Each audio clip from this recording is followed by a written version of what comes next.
Tuhan. Belum. Belum. Ayo. Ini tanya. Loyo. Ulangi lagi. Shalom. Shalom. Nah, begitu.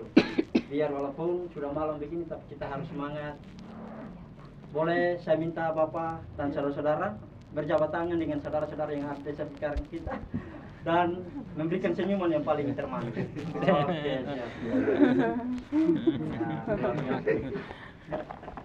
Saya yakin kita semua yang ada di tempat ini, kita hadir pada saat ini karena anugerah Tuhan. Ada amin kok? Amin. Amin, luar biasa ya. Jadi pembacaan kita pada saat ini saudara-saudari dan Bapak, tema yang saya angkat pada saat ini adalah persembahan yang benar dan berkenan di hati Tuhan.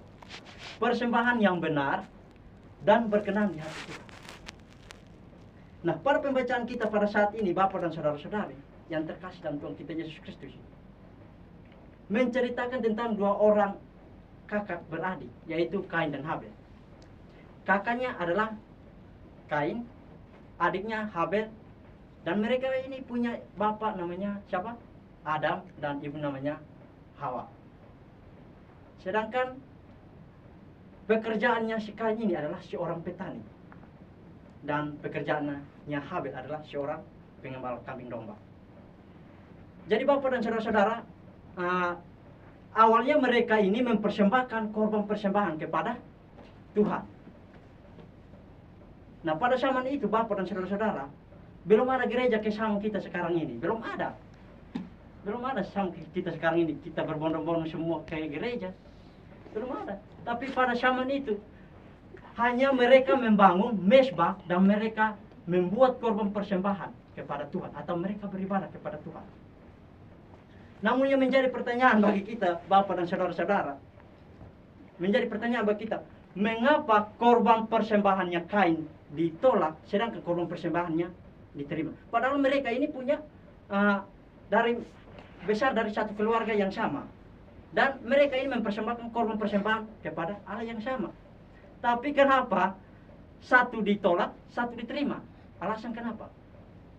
Bapak dan saudara-saudara, saya membaca pasal 4 ini ayat 1 sampai 12. Saya berpikir pakai logika begini, Bapak dan saudara. Seharusnya korban persembahan Kain yang diterima, bukan Habel. Bukan Habel yang diterima, tapi Kain yang diterima. Kenapa? Mari kita lihat sama-sama di ayat yang ketiga dan keempat. Saya membaca untuk kita semua. Ayat yang ketiga, setelah beberapa waktu lamanya, maka Kain mempersembahkan sebagian dari hasil tanahnya itu kepada Tuhan sebagai korban persembahan. Ayat yang keempat, Habel juga mempersembahkan korban persembahan dari anak sulung kambing dombanya, yakni lemak-lemaknya. Oke, kita stop sampai di situ. Jadi ayat yang ketiga ini menceritakan tentang Kain mempersembahkan korban persembahannya, yaitu dari sebagian hasil tanahnya. Lalu ayat yang keempat menceritakan atau berbicara tentang Habel hanya mempersembahkan anak sulung kambing domba. Orang boleh minta air sedikit? Ini minta tolong. Izin Bapak, saya minum sedikit. Ini habis itu. Habis dulu dah. Izin Bapak. Iya. Oke, kita lanjut. Jadi di ayat 4 ini Habel ini mempersembahkan korban persembahan hanya anak sulung kambing domba. Nah, kalau kita lihat pekerjaannya petani itu apa? Menanam sayur, menanam tomat, menanam semangka, apalagi pekerjaannya petani. Saudara-saudari, Bapak, apalagi? Menanam padi, apalagi? Jagung, pisang, dan lain-lain sebagainya. Sedangkan persembahannya Habel ini hanya apa? Anak sulung kambing domba. Nah, kalau kita kalkulasi semua, kalau kita jumlah semua, pasti yang punya banyak itu adalah punyanya Kain, dan pasti yang diterima adalah punyanya Kain, bukan si Habel. Betul tidak? Tetapi di sini ada kata tapinya, saudara-saudara. Tetapi di sini ada kata tapinya. Tapi Tuhan kita tidak melihat dari seberapa banyak atau jumlah bentuk pemberian kita kepada Dia sebagai korban persembahan yang benar atau korban persembahan kepada Tuhan. Amin. Amin. Tetapi Tuhan kita itu melihat dari hati kita. Tuhan kita itu melihat dari iman kita, apakah kita mempersembahkan atau kita memberi dengan sungguh-sungguh atau tulus atau tidak. Amin. Ada amin kok? Amin. Ya. Nah, mari kita lihat di ayat yang keempat, bagian akhir. Saya membaca. Kita lanjut di situ, ayat 4. Maka Tuhan mengindahkan Habel dan korban persembahannya itu. Jadi pertama adalah Tuhan mengindahkan Habel. Pertama-tama adalah Tuhan mengindahkan Habel kedua. Tuhan menerima dirinya Habel. Tuhan menerima imannya Habel. Baru yang kedua adalah dan korban persembahannya. Baru yang kedua adalah Tuhan menerima korban persembahannya. Jadi Tuhan pertama melihat dari hatinya kita, imannya kita. Bukan dari pertama adalah bukan dari korban persembahannya kita. Betul tidak? Amin. Amin. Ya. Jadi Bapak dan saudara-saudara, biar ini contohnya ini kayak ibadah kita beribadah ini. Biar Bapak dan saudara-saudara datang membawa sapi 100 ekor, kerbau 100 ekor, babi 100 ekor untuk mempersembahkan untuk Tuhan. Tapi Bapak dan saudara-saudara hanya mempersembahkan hanya biar pamer supaya orang lain tahu bahwa beta ini, beta lagi. Saya ini adalah orang yang kaya. Saya ini adalah orang yang apa? Orang yang punya, biar dapat pujian dari orang lain. Biar dapat pujian dari orang lain. Tetapi memberikan dengan tidak sungguh-sungguh, itu nilainya nol. Itu tidak ada artinya di mata Tuhan. Tetapi saudara-saudara dan Bapak datang kepada Tuhan, beribadah dengan sungguh-sungguh, hati yang sungguh-sungguh kepada Tuhan, maka Tuhan akan melihat itu dan Tuhan akan menerima itu. Amin. Amin. Amin. Amin. Amin. Amin.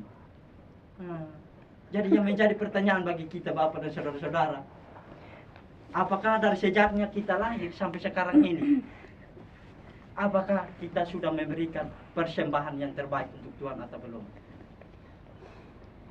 Bapak dan saudara-saudara yang terkasih dalam Tuhan kita Yesus Kristus, saya mau bilang begini.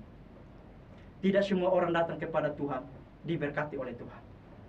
Tetapi hanya kepada mereka yang datang dengan sungguh-sungguh, beribadah dengan sungguh-sungguh kepada Tuhan. Ada amin kok? Amin. Iya. Mari kita lihat lagi. Nah, kita cari tahu bukti mengapa korban persembahannya Habel ini diterima. Kita lihat di Ibrani pasal 11 ayat 4. Kita baca sama-sama. Ibrani pasal 11 ayat 4. Ibrani pasal 11 ayat 4. Kita baca sama-sama.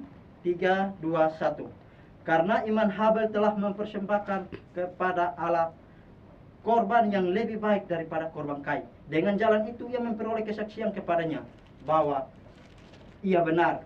Karena Allah berkenan akan persembahannya itu dan karena iman ia masih berbicara sesudah ia mati. Jadi di sini jelas Bapak dan saudara-saudari bahwa Habel ini adalah orang yang beriman. Makanya Tuhan mengindahkan atau Tuhan menerima korban persembahannya. Jadi korban persembahan di sini bukan berbicara tentang masalah sekedar korban binatang atau korban darah, tetapi berbicara tentang juga kepada imannya Habel.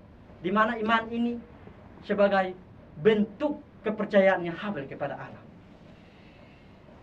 Lalu yang berikut, mari kita lihat lagi mengapa korban persembahannya Kain ditolak. Kita lihat di 1 Yohanes pasal 3 ayat 12. Kita baca sama-sama. 1 Yohanes pasal 3 ayat 12. 1 Yohanes pasal 3 ayat 12. Kita baca sama-sama. 3, 2, 1. Bukan seperti Kain yang berasal dari si jahat dan yang membunuh adiknya. Dan apakah sebabnya ia membunuhnya? Sebab segala perbuatan jahat dan perbuatan adiknya benar. Jadi di sini Kain ini adalah orang yang jahat.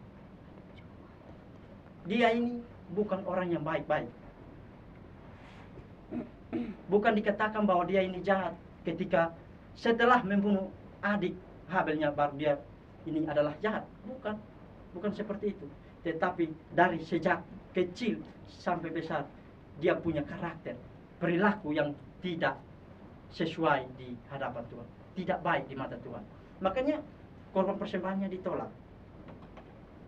Ketika Bapak dan saudara-saudara, ketika korban persembahannya Kain ini ditolak, Habel ini sangat marah besar. Dia ini sangat marah besar, Bapak dan saudara-saudara.